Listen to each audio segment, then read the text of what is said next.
What's going on, guys? It is episode 2 of the Fulham career mode. We're back, a little day break.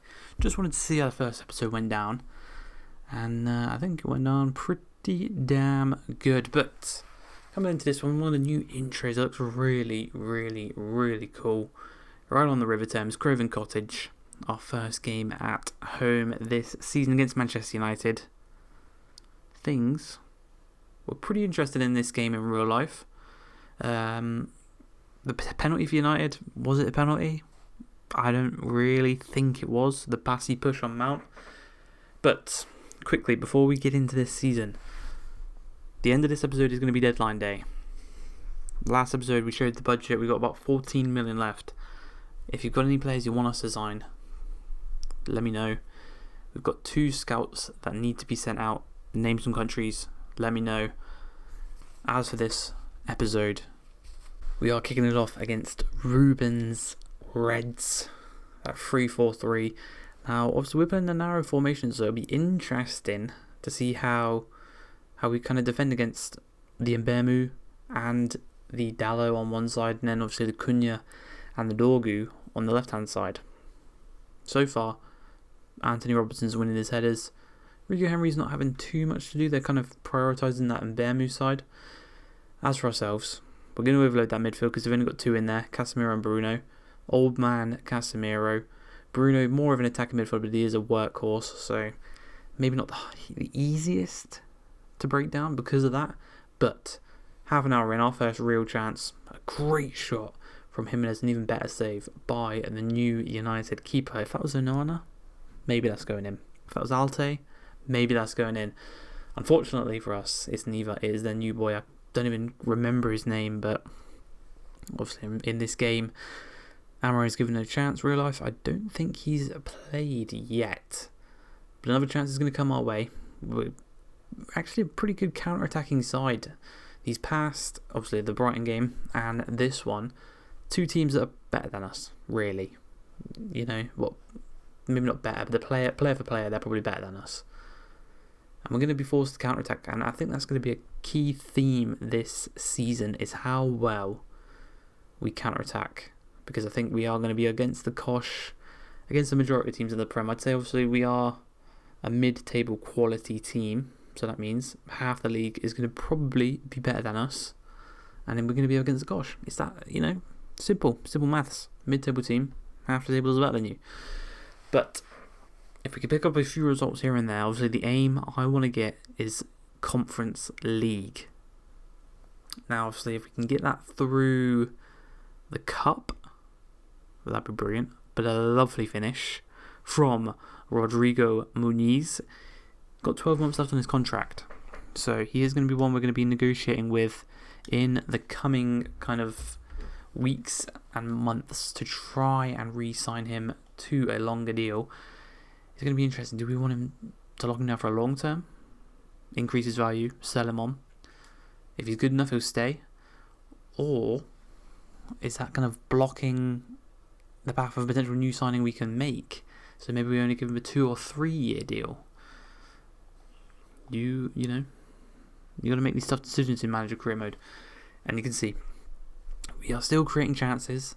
United is still trying to break us down, but defensively, I think we are really, really good. Anderson and Bassi is a back 2, I think is class.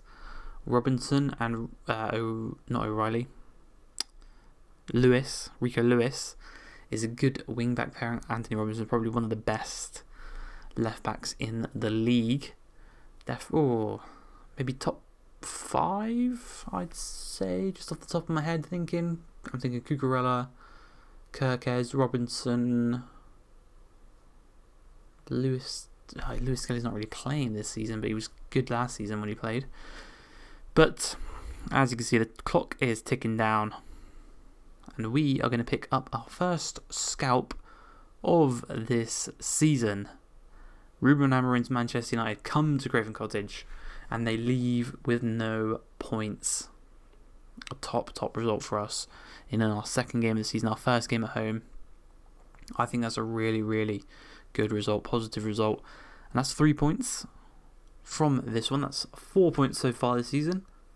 we have made a better start than Fulham have in real life as we turn our attention to a bit of Carabao Cup action. Now, Fulham have never won the League Cup or the FA Cup, so I think that'd be a fun little one to win, maybe within this season or next season. A proper push for it, because I think these past kind of few seasons, you've seen the Palace win, you've seen the Newcastle win.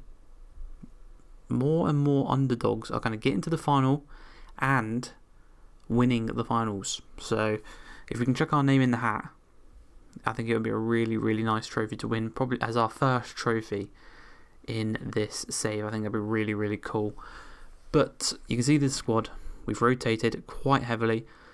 Gobby didn't play against United because of the ruling. Lone players can't play against their parent clubs, so we stuck true to that in this career mode. I'll try and do that, if I remember, I'll try and do it as much as I can. But you can see here, Exeter, we're at St James's, and we're battering them. We are smashing them so far. We're only 30 minutes into this game, but we are testing Joe Whitworth very, very heavily. And so far, he's answering the challenge. He's keeping us out, but it will come. You know, you've got to keep knocking on that door. Eventually, you can knock it down. As we hit him on the counter-attack, like I said in the previous game, counter-attacking wise, we are just so quick. Even with Muniz and with Jimenez, they're not the fastest of strikers, but the players around them allow us to get up the pitch quickly. And what did I say? A great finish from Raul Jimenez. Now, I've signed Omega Man, yet to score. Muniz has scored. Jimenez has just got his second goal of the season. Omega Man is yet to put the ball in the back of the net. Bit of adjustment to the English leagues. That's what we're gonna put it on. Hopefully he comes good in the next. Well, he's young. You know, he's our youngest player. Well, one of our youngest players. Josh King is 18. So, but yeah, hopefully he doesn't bust and he does become a top player for us. But we're still peppering him, even in the second half, and Joe Whitworth is still keeping them in this game. We're at the hour mark now. He's probably made about 5 or 6 really, really good saves to keep us out of this one. Even here, he started this play, great save, cleared it, we came right back, another great save to deny us. Definitely been the man of the match so far. He's kept Exeter in this one.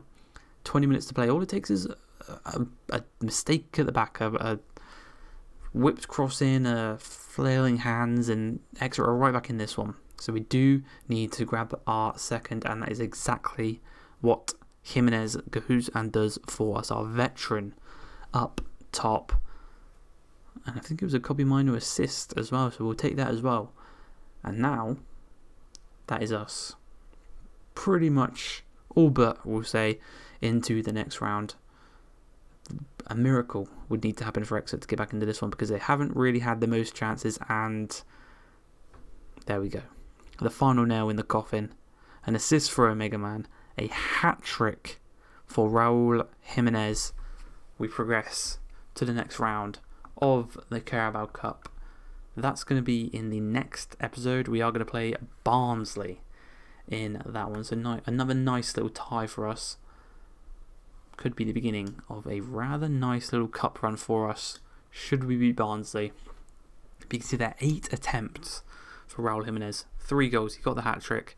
We were peppering that Exeter City goal, and thankfully we won. Thankfully it wasn't a case of a cup set and goalkeeper heroics from Joe Whitworth. We did see ourselves go through in that one, but we come across, and it is a London derby. Real life bit of controversy surrounded this game. Josh King had his goal stricken off because of the Rodrigo Muniz foul on Trevor Chalobah. Also, I'm a Chelsea fan. You could say I'm biased, but I don't believe it was a foul. I believe it was a foul, should I say. Just for the pure fact that happens in the penalty box, roles reverse. Trev does that to Muniz, it's a penalty. So I think it's a foul, unfortunately, for young Josh King. But yeah, he's a proper good player. In FIFA, he's a bit, I don't know, he's a bit small, he seems, for this team. So and unfortunately we can't really do anything about that. So we'll maybe have to play to his strengths when we do play him. But yeah, I think he should make it in this team, I reckon. Slowly transition out of Wobie and bring in Josh King to this squad. But a great header from Esteval and an even better save from Leno keeps us at level terms. And if we can get a scalp against United, do the same here at the Bridge, things could get very interesting this season. But 51 minutes in, we're into the second half. Enzo Fernandez jogs over to take this corner. Now, set pieces, obviously they scored one in this game in real life, Chelsea. Or us, we did. Well, I'd say we because I support them, but yeah, whatever. You see there, it was cleared off the line. Incredible block from Joachim Andersen, who's standing on the line, and then he kind of chests it across the line and then just volleys it clear. Very, very, very nice. Another chance there from a corner, and we get it away. Castagna, little body feint, skips past Neto, skips past Cole Palmer. He's got Cucurella coming in. He finds Omega Man. What can he do? He's up against Esteval of all people. Skips past on his left foot, and he just couldn't quite get the shot off. Enzo Fernandez gets his toe in. Iwobi dives in on Neto. I thought that was going to be a foul, and Neto gets up, going to continue driving down the wing, but thankfully Anderson gets off into Rosie. All hands on deck right now because we want to keep this result a 0-0, a clean sheet, 1 point, a draw against our rivals, our local rivals. That's a proper good result for us in this one. And they're just kind of, they're being very patient, very slow, taking their time, trying to find the perfect moment. Gusto finds it across to Cole Palmer. He's going to look to shoot. He tried to go back, and we're going to clear it upfield. Muniz looks to win this one, does exactly that, finds Kevin making his Premier League debut, loses out to his rival, you want to say, the Argentina versus Brazil rivalry. Palmer finds a bit of space, cuts it across, great save from Leno, and unfortunately Castagna was sleeping, and Enzo Fernandez pounces onto that one, puts it into the back of the net, and in the dying embers of this game, Chelsea win it. They make it 1-0, and we lose our first game of the season. We now have a 1 win, 1 draw, 1 loss record at the end of episode 2. And unfortunately, that is how we're going to end today's episode. A loss. Yeah, I know. But I hope you guys have enjoyed this one. If you did, please like the video, subscribe to the channel. I'll see you for the next episode. Peace.